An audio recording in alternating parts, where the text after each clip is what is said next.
Well, I bet a lot of you out there didn't even know that yesterday was Feast of the Ascension Day. And if you actually lived in Norway, you would have celebrated Feast of the Ascension Day with a public holiday. However, many of the Norwegian people don't even actually understand what Feast of the Ascension Day is about, nor do they actually celebrate this day with any festivities. So basically, this is something that was left over from the time when the Roman Catholic Antichrist descended upon the Norse people, pillaged and destroyed and murdered, took all of their knowledge and their texts, locked it up under the Vatican, and anything else was burned. And this is what they done repeatedly. They done this to the Gnostics, the Cathars, they done this to the Maya. They basically went on a rampage of death to make sure that any trace of the truth was eradicated from this planet. And that way they could enslave us into believing that we are actually beings of lack, beings of limit, and beings that are purely only existing in the physical form. All of the knowledge and information that was destroyed and burned from all of these cultures tell us the opposite. And that is that we are not beings of lack. We are beings of great power. And we are ethereal and immortal. If we are in alignment with our heart and the truth, we are infinite. And this is something that the Catholic Antichrist and the other religious institutions have not wanted to be known, because then they would have no power over us. Because we don't need a middleman to know God consciousness. We don't need anybody or any institution to connect us to the divine. We have this connection within us. Unfortunately, some don't remember this as well as others, because after the first souls are birthed through on the physical plane, each subsequent soul has a more diluted memory of who they are and of the truth. And this is why we see so many people that just cannot wake up and just cannot process this type of information. All they can basically process is what their masters tell them, and this is what they believe. And unfortunately, this is because they did not heed the warnings and they've listened to the false prophets. They haven't listened to themselves, they haven't listened to their heart. And when the time of judgment returns once again, and this is coming, this is the Orion energy, the light of Orion, Osiris, that is returning and will judge all of the souls in existence on this physical plane and ethereal plane, because remember, this realm is not just the physical, it's also the ethereal. And our souls move between the physical and the ethereal over our incarnations until the end of the cycle, and then we go into Zep Tepi, first time once again at the height of consciousness. So I find it really interesting that the Catholic Church Antichrist would actually go to such extremes to hide the Feast of Ascension Day. The day was actually celebrated 40 days after Passover. And the Catholic Antichrist decided that they would move that to the following Sunday. So not only do we not hear of any celebrations or any information about this date that was once deemed important enough for them to celebrate when they had conquered the Norse people, and unfortunately now the Norse people have to live with that still existing. And to me, that must be very hard for a people that have been treated so badly like the Norse, because most of their mythology and all of their knowledge was pretty much destroyed. There is only a fragment really left of what was once a great and powerful and very knowledgeable and highly conscious culture. But I really do find it interesting that they have not spoken about this day and that they have even chosen to move it. Now, 40 days after Easter is also interesting. Now, I don't really like to call it Easter. I'd rather call it Passover, because that's what it is. That's when the knowledge of the divine is passed over to the first souls, the immortal twin souls. And it's interesting that over Passover we had an eclipse, and it was a lunar eclipse, and we know that the moon is actually symbolic for the female. And I find it interesting that right around the time of the Feast of the Ascension, the day that that's celebrated, we have a solar eclipse. And we know that the male is actually connected to the sun and Horus.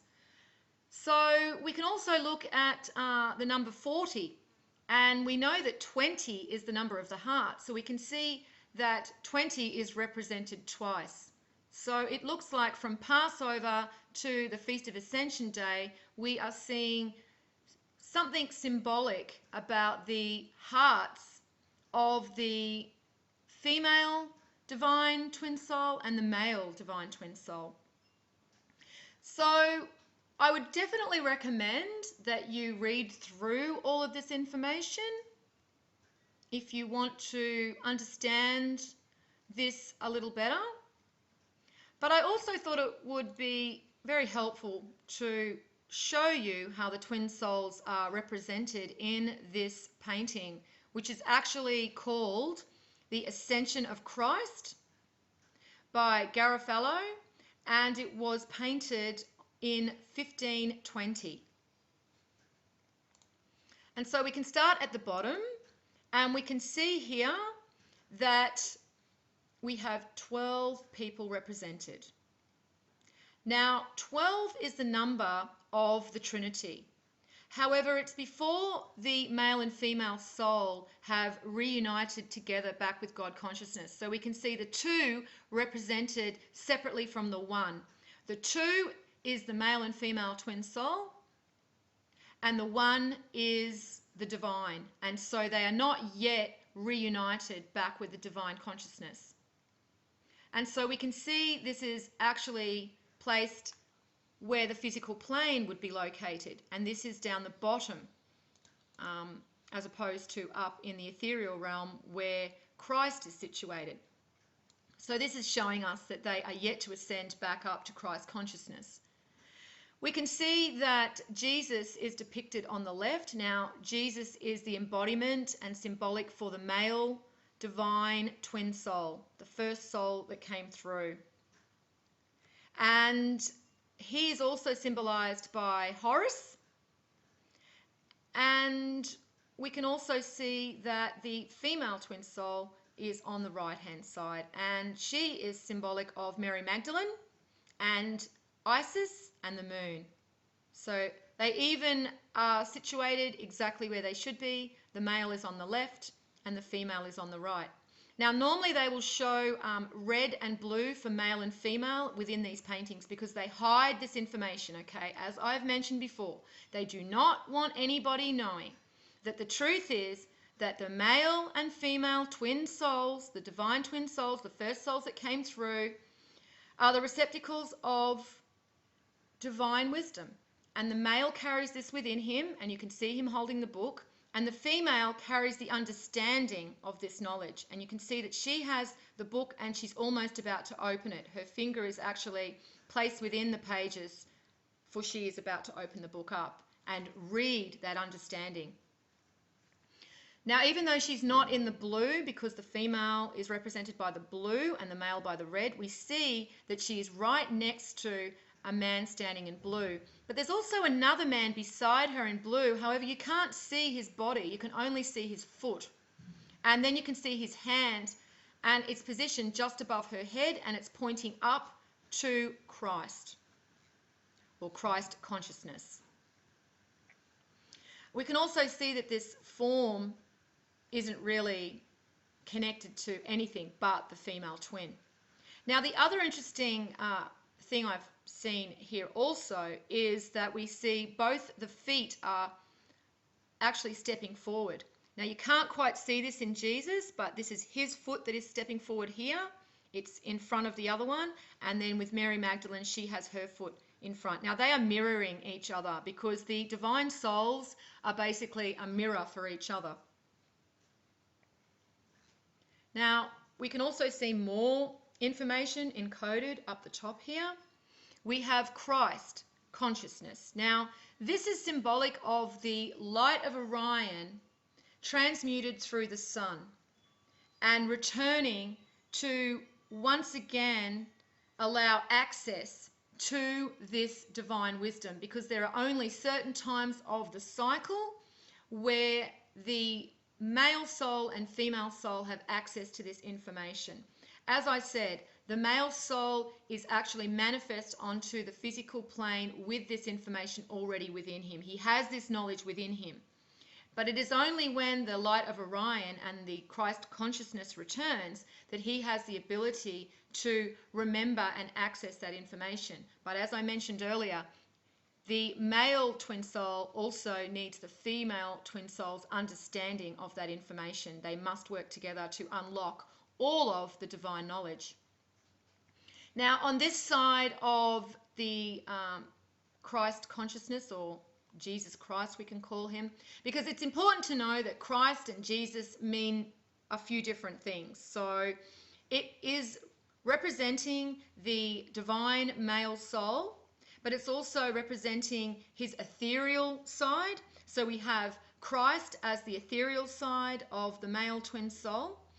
And then we have the female represented as Mary Magdalene in the physical, and in the ethereal, she is the Virgin Mary. So we can see that in Christian mythology that they've also shown the difference between the physical and the ethereal. And so basically the reason that Christ is shown as Christ consciousness, and Christ is symbolic for this divine wisdom and divine knowledge being bestowed once again, is because it's the male that actually has this within him. This is why he's called the Son of God, the Son of Man, because he is actually the Ark of the Covenant. And it is the female divine twin soul who is the Holy Grail. And this is what all the Gnostic texts were telling us. And as I've said before, I've got more information about this to bring forward. And so on this side, we see 7 people. So we've got the 7 representing the ethereal, okay, and also the 7 gates back to God, because remember, each of our energy points can be seen as a gate back to God consciousness, because we're moving through our energetic system back up to meet God at the crown. And so we can imagine them as gates. And they're mentioned also in a lot of mythology as the gates to God. And we even see this in the Jacob's ladder. You know, it's always there's these gates back to God consciousness. Now on this side, we see embraced within Jesus's arm, or encompassed within Jesus's arm, three people. So this is the Trinity, the male, the female, and the divine, God consciousness, or God. And then here we actually see 10 represented in the people. And so 10, when we divide 3 into 10, we get an infinite number. So it's showing us that we have an infinite, immortal soul and journey, as long as we are in truth within our heart, which is why Jesus is always holding the heart, because we have to be aligned with our heart. It's not about meditating on your kundalini. It's not about going to spiritual retreats every weekend. It's not about not drinking fluoride water. You know, I mean, yes, these things would be helpful to some people, but this is not what it takes to reach enlightenment. It does not take these, you know, physical aspects of a process we think we have to go through before we're actually reunited back with God consciousness. What it actually takes is just being a decent person, being a good soul. And this is why we are experiencing all of these tests and challenges, because it's bringing out our essence. And as I said, we are moving towards Zep Tepi, and judgment is coming before first time. And so now is the time when God consciousness, or God, wants to see what the soul's essence is. So I would just really tell everybody to understand that the temple is within, and that all it really takes is being a truthful and good person. Okay, well, I'll leave it there, guys, and I will link everything underneath. And as always, peace out.